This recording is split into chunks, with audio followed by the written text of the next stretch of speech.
నమస్తే, welcome to SB news. Devarakonda పట్టణంలోని ప్రభుత్వ ఉన్నత పాఠశాలలో మండల విద్యాశాఖ ఆధ్వర్యంలో నిర్వహించిన మండల ఎఫ్ఎల్ఎం టిఎల్ఎం మేళా కార్యక్రమంలో ముఖ్య అతిథిగా హాజరైన దేవరకొండ ఎమ్మెల్యే నీనావత్ బాలు నాయక్. ఈ సందర్భంగా ఎమ్మెల్యే మాట్లాడుతూ ప్రభుత్వ పాఠశాలల్లో ఉపాధ్యాయులు బోధన అభ్యాసన సామగ్రి ఉపయోగించడం ద్వారా విద్యార్థులకు అర్థవంతంగా బోధన అందుతుందని అన్నారు. కార్యక్రమంలో ఎంఈఓ మాతృ నాయక్, ప్రధాన ఉపాధ్యాయుడు నరసింహారెడ్డి, ఆర్ వెంకటేశ్వర్లు, ఉపాధ్యాయులు, ప్రజా ప్రతినిధులు, వివిధ అనుబంధ సంఘాల నాయకులు, మాజీ జెడ్పీటీసీలు, మాజీ ఎంపీపీలు, మండల ముఖ్య నాయకులు, విజన కాంగ్రెస్ నాయకులు తదితరులు పాల్గొన్నారు.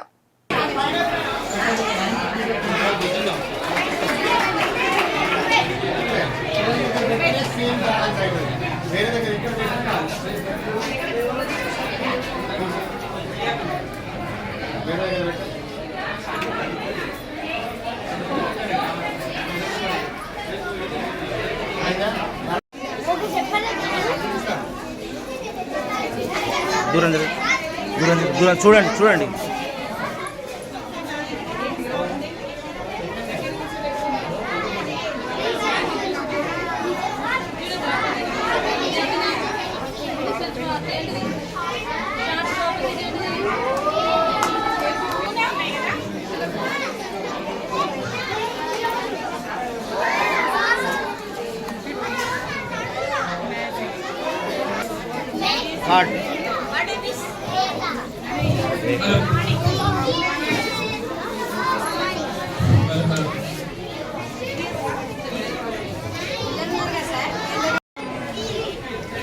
మీరు కూర్చుంటారా?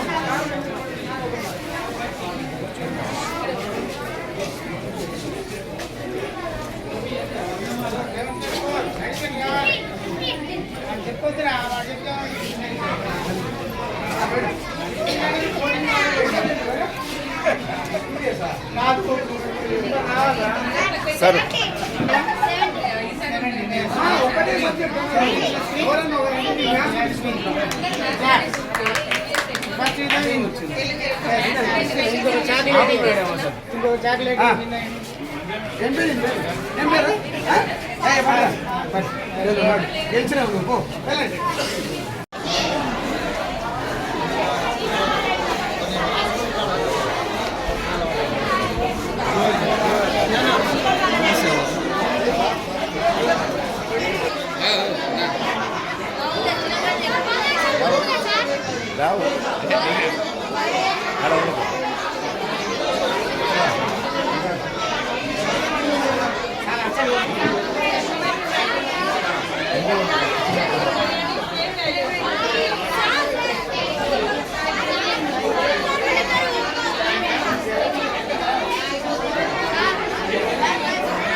నమస్తే మేడం.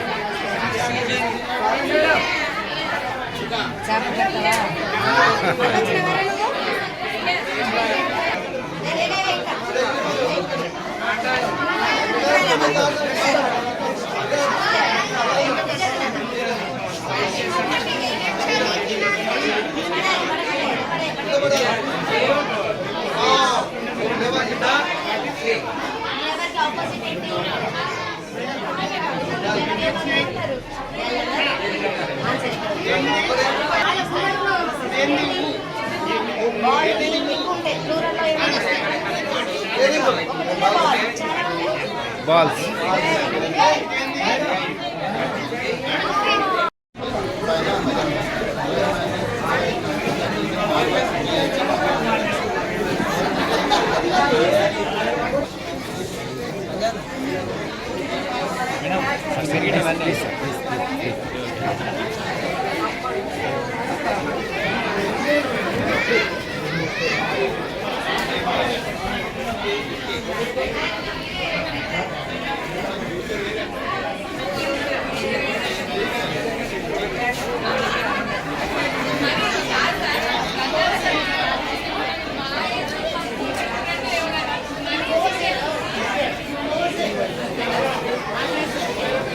అరవిటి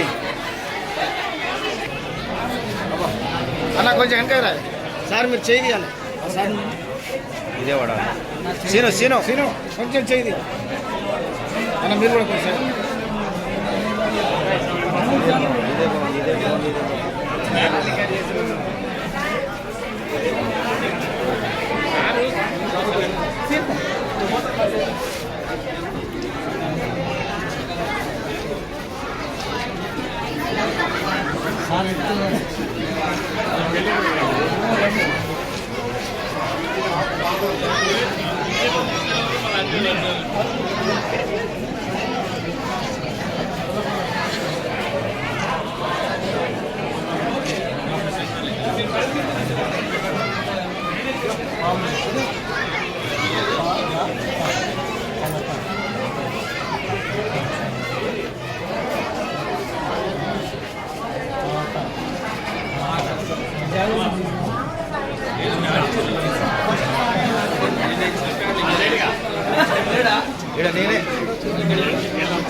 నేనే ఇక్కడ హలో సార్.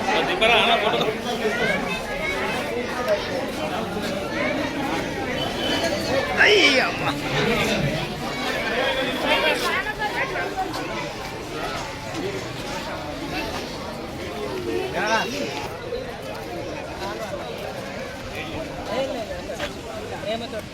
వారిని సాధారణంగా వేదికపైకి తీసుకురావాల్సిందిగా ఎంఈఓ గారిని మరి ఎఫ్ఎల్ఎన్ ఆఫీసర్ గారిని మరి ఇంకా ఉన్నాము.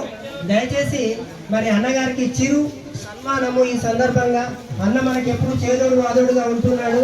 విద్యాశాఖ అంటే అన్నకు చాలా ప్రేమ, చాలా చక్కగా మరి సంపదను జస్ట్ రెబకా మేడం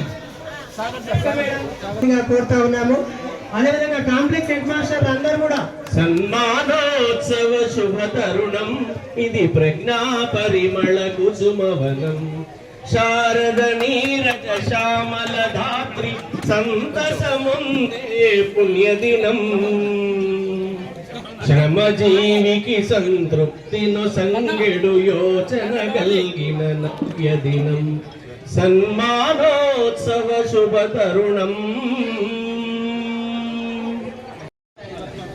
నిన్న ఈరోజు రాష్ట్ర వ్యాప్తంగా ఈ కార్యక్రమాన్ని నిర్వహిస్తున్నటువంటి అధ్యాపక బృందం, విద్యాశాఖ వారికి మనస్ఫూర్తిగా అభినందనలు, శుభాకాంక్షలు తెలియజేస్తూ, ఏదైతే పిల్లలకు సంబంధించి వారి వారి యొక్క అవగాహన కల్పించుకోవడానికి, పిల్లలకి ఈజీగా వాళ్ళకు అలవాటు కావడానికి, వాళ్ళు నేర్పే చదువులో ఆ యొక్క కార్యక్రమాన్ని మరి ఇక్కడ టీచర్లే ఒక కార్యక్రమాలు ఏర్పాటు చేసుకొని మరి ఒక ట్రైనింగ్ లాగా ఏర్పాటు చేసుకుని ఆ కార్యక్రమం విద్యార్థులకు బోధించడానికి ఇటువంటి కార్యక్రమాన్ని ఏర్పాటు చేసినందుకు వారికి మనస్ఫూర్తిగా అభినందన తెలియజేస్తున్నాం. చాలా బ్రహ్మాండంగా ఉన్న కార్యక్రమాలు కూడా వారు ఏర్పాటు అన్ని పాఠశాలకు సంబంధించినటువంటి ఉపాధ్యాయులు అందరికీ మనస్ఫూర్తిగా అభినందన తెలియజేస్తున్నాం. వాటికి పిల్లలకు వారి భాషలో వాళ్ళకి అర్థమైన భాషలో విద్య బోధించడానికి ఇది గొప్ప ఉపయోగపడుతుంది. కాబట్టి ఈ కార్యక్రమాన్ని ఏర్పాటు చేసిన ఎంఈఓ గారికి, వారి బృందాలందరికీ పేరు పేరున మనస్ఫూర్తిగా నా మీద మా సాగర్ అడుగుతున్నాడు వెనుక నుంచి. ఉర్దూ మీడియం స్కూల్ వాస్తవంగా దాన్ని కాలేజ్ చేద్దాం అనుకున్నారు. ప్రభుత్వ నిబంధనల ప్రకారం అది కాలేజీలకు రావట్లేదు. బట్ ఆ స్కూల్ బిల్డింగ్ మాత్రం ఎట్టి పరిస్థితులు కట్టిస్తాను, ఎందుకంటే కూలిపోయే స్టేజ్లో ఉన్నది. సో దాన్ని ఎట్టి పరిస్థితులు మాట ఇచ్చాను, చూసి వచ్చాను. ఈ వర్షానికి కూలిపోతే పిల్లలు బయట వచ్చారు, అది చాలా డేంజర్గా ఉంది. తప్పకుండా ఉర్దూ మీడియం స్కూల్ నూతన భవనం కట్టవలసిన అవసరం ఉంది, తప్పకుండా కట్టిస్తాం. ఓకే, థ్యాంక్ యూ, అందరికీ నమస్కారం.